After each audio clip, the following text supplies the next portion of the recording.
తిరుపతి జిల్లా తడమండలం చేనుగుంటలో తెలుగుదేశం జనసేన బీజేపీ కూటమి ప్రచారం హోరెత్తింది.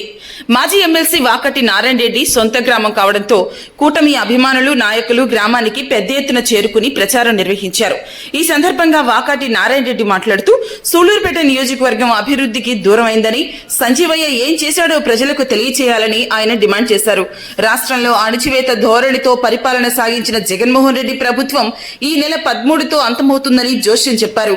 151 సీట్లతో కూటమి గెలుపొంది చంద్రబాబు నాయుడు ముఖ్యమంత్రి కాబోతున్నారని తెలిపారు. ఈ కార్యక్రమంలో వేనాటి శ్రీకాంత్ రెడ్డి, కృష్ణ మరియు నాయకులు, కార్యకర్తలు, గ్రామ ప్రజలు భారీ ఎత్తున పాల్గొన్నారు. రైతు కుటుంబాలు కూడా ఉన్నాయి. వాళ్ళందరికీ కూడా 20,000 రూపాయలు ఇచ్చేదానికి ఇవాళ చంద్రబాబు నాయుడు గారు శ్రీకారం చుట్టారు.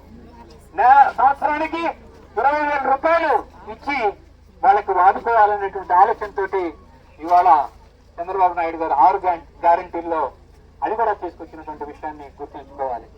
గత ప్రభుత్వం ఏం చేసింది?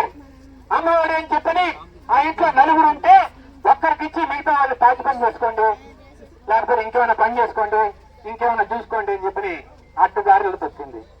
కానీ చంద్రబాబు నాయుడు గారు ఒక్కడే చెప్పారు, ఈ రోజున నేను అధికారంలోకి వస్తే మీకు 4 బిడ్డలున్నా సరే, 5 మంది బిడ్డలున్నా సరే, 3 బిడ్డలున్నా సరే, ప్రతి బిడ్డకి కూడా అటు విద్యార్థి కావచ్చు, ఇటు విద్యార్థిని కావచ్చు, ప్రతి ఒక్కరికి కూడాను 15,000 రూపాయలు చొప్పున మీ బ్యాంకు ఖాతాలో వేస్తాను అని చెప్పినటువంటి కనుక ఇవాళ ఎన్డీఏ ప్రభుత్వం లేనటువంటి విషయాన్ని నేను మీకు తెలియజేస్తూ ఉన్నాను.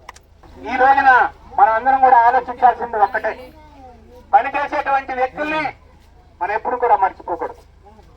నేను తప్పు చేసినా కూడా సరే తిరిగి మీరు అడగాల్సినటువంటి బాధ్యత ఉంది. నేను తప్పు చేసినప్పుడు మీరు అడగాల్సినటువంటి బాధ్యత మీ మీద ఉంది అని చెప్పని అనుకుంటా ఉన్నా. నేను ఎవరైనా చిన్నలో తమ్ముళ్ళు ఏదన్నా మాట్లాడినా కూడా గట్టిగా తిరిగి మాట్లాడుతానే, కానీ వాళ్ళని శాసించి వాళ్ళని రేపు ఇబ్బంది పెట్టాలనేటువంటి మనస్తత్వం నాకు ఎప్పుడూ ఉండదు. మరిన్ని న్యూస్ అండ్ అప్డేట్స్ కోసం ప్లస్ న్యూస్ ఛానల్ ను సబ్స్క్రైబ్ చేసుకుని బెల్ ఐకాన్ ను ప్రెస్ చేయండి.